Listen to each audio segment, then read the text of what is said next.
So there's a lot of people out there just like you that never watch any recommendations I send from Joe Rogan because they're 3 hours. I think that's everybody. This one, I'm telling you though, you listened to it, you liked it. We got to tell some folks about it. It is episode 1873. Brigham Buhler, maybe saying it wrong, but hey, look it up.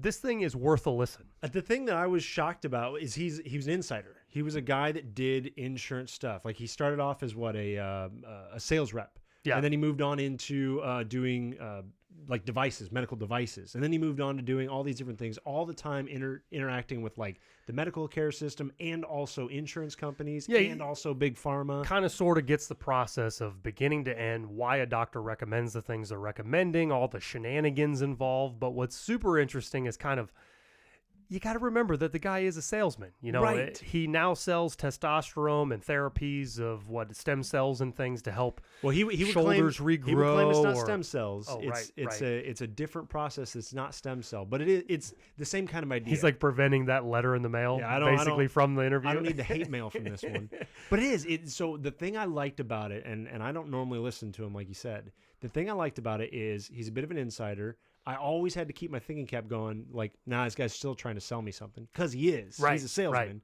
Right. But maybe we should touch it real quick. Yeah. He's basically telling people, we're going to do your blood work. We're going to figure out what's wrong with your body, and we'll treat that before you are super sick. But it sounded like towards the end of this thing, too, a lot of it has to do with a bit of injury. So if you've got a funky shoulder and you want to attempt some of these types of modalities, basically they're going to pump not stem cells. He called them something else. What was the terminology he used? It was basically an activator. Like this cell goes into your body. It comes from the placenta of a woman, and that cell activates and tells all of your other cells around it, like, hey, we need to get into gear and like start healing and doing the stuff you're supposed to do. Right. It's not exactly witchcraft. It sounds like it's more or less just starting your body to heal, just as a young kid can heal very easily from things because they've got healthy cells. And I think the thing that he said at the end, again, this might be total chicanery of a salesman. He says at the end, like, women who are pregnant are at their least likely period in their life to ever have cancer. You should ask my wife too, though. She was always glowing. Right, the skin glow, everything like that. Like he's basically saying, we're just utilizing that biology that already exists within humans at a point in life, and we're just using that point in life later in life, and for sometimes a man who will never have that point in their life. Yeah, it was very interesting though, and I wish that they would have talked a little bit more about how they were actually exact examples, fixing an ACL, fixing a labrum tear, some back injury type of things. You know, it's kind of intriguing because there's a lot of people out there that have some nagging pains that surgery doesn't even tend to get rid of. And he even mentioned that, right? One of the clients, he had surgery and his shoulder still killed him, or maybe it was his knee or something. Yeah. And then he got their procedures done or their injections. 4 weeks later, and he's much better. Yeah, kind of do. So let's do this. The breakdown of it. He had a couple really key points, and I thought they were interesting. One, the system is not built for healthcare. The system is built for sick care. And I thought that was like, oh yeah, that totally makes sense. Right. So breaking that down, like everything is reactive in the healthcare field. And it kind of is supposed to be. But the player in it that really ensures that it stays that way is the insurance companies. Because if you're not hurt, why would we pay for it? I think it's super crazy too. When they were talking about the point, and I think anybody that has ever had anything happen to them, you know, they have this conversation with their spouse or their friends. They're pissed off. They're in a bar. They're talking about, well, I don't know what it is. Every time I go in there, I just pay my full deductible little payment. They max out my deductible before they cover anything. And literally he explained. By the end of the year, I paid everything. Yeah, and it was kind of funny because even if you wanted to know just what the system was, this thing, he literally explains all the middlemen in between that drive up the prices. He explains the rebate system, what a racket that is. No kidding. So, you got that bill in the mail, it cost $1,800. Don't worry, you just have to pay, $700 of that because we've renegotiated the price until you hit your deductible. We'll cover the rest. Right, which is crazy because is the rebate. Right, he mentioned right in the same breath is like there are many times when paying cash in hand is actually cheaper than even your copay would have been in the first place. But because there's all these negotiated prices within the insurance company, you're going to end up paying more. And I was just like, I YouTube searched. I'm like, I got to find other people have done this stuff. Right. It exists. It's real. Now, long term, who knows if it really plays out, because all of that money does pay into your copay, and your copay eventually will say what percentage you're paying at the end, whether it's 80-20, whether it's 100%. You have to mow through your mow through your deductible before you get into that realm of your insurance care. So if you're paying cash in hand, you're not getting any of that benefit, which he kind of mentions in there.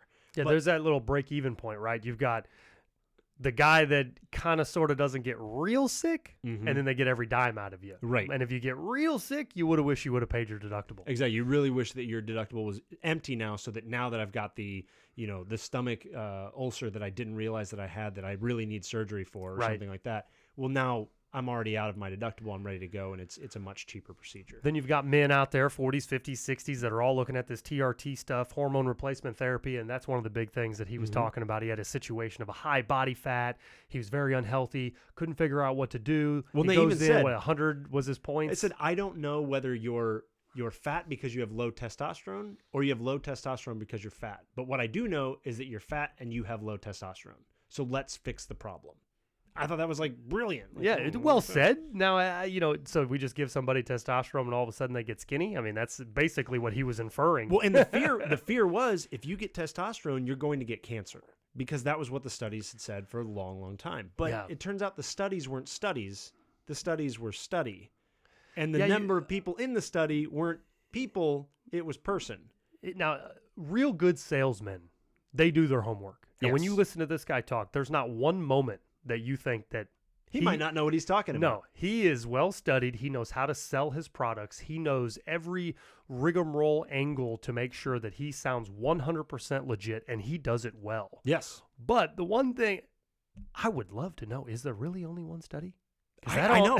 When he threw that together and he's like, every decision that doctors have been making on whether or not you should be taking testosterone is based on a study back in the 40s. And he claimed it was 3 people, and only one made it through. Right. And so, and that guy had some shaky results, and it looked like he might have gotten cancer. It's like, we've not done testosterone for decades because of one study with one participant. Yeah, I find that crazy, but hard to believe. But at the same time, I mean, great salesman, well studied. You can't imagine that he's telling you some fabricated deal. I'm assuming that may be the standard. I would love to hear more information if he would have dug into what are these studies in the last 3 or 4 or 5 years that he was kind of briefly hitting.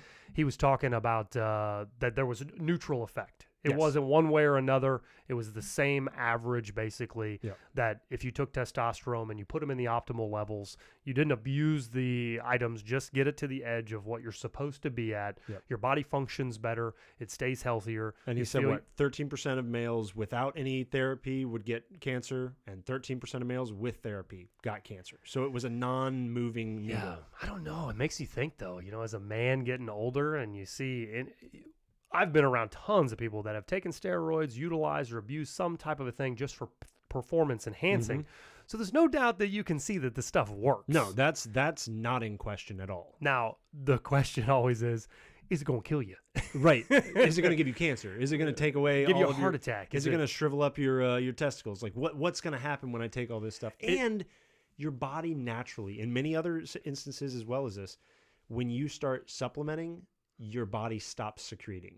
So like you've now taken the place of what your body naturally does. So there's always that part of me that puts the brakes on these kind of conversations, because I'm like, well, if I'm already running low, don't I want to teach my body how to turn it on, not just supplement it? Right. But again, to his salesman point, he says, well, if I'm already going to die of diabetes and overweight and heart disease and all these things that I'm already running into because of my weight and because of my low testosterone, do I really wait longer to do all this other stuff so that I can die of these bad things?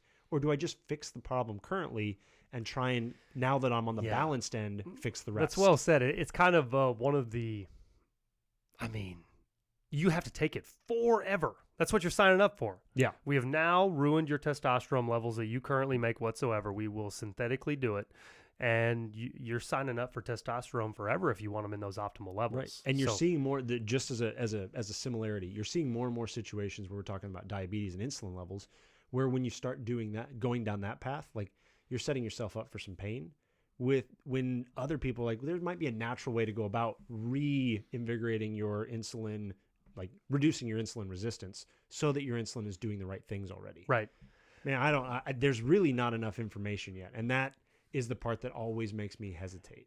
You know, the thing that I take away from it too is I really enjoyed all the background information and the shenanigans of insurance companies. I thought you were like, oh yeah, man, I like hating people. I know the man sticking it to me. Now I know for sure, you know. Right. And then when it got into some of the later conversations with testosterone, I mean, that hits near and dear to my heart. And the reason why I say that is I love working out and love getting results. And I've seen tons of people use performance enhancers. And if you mean to tell me that you all figured out a magic bullet by the time I get 50, 60 years old, I don't know that I'm not going to be on the bandwagon.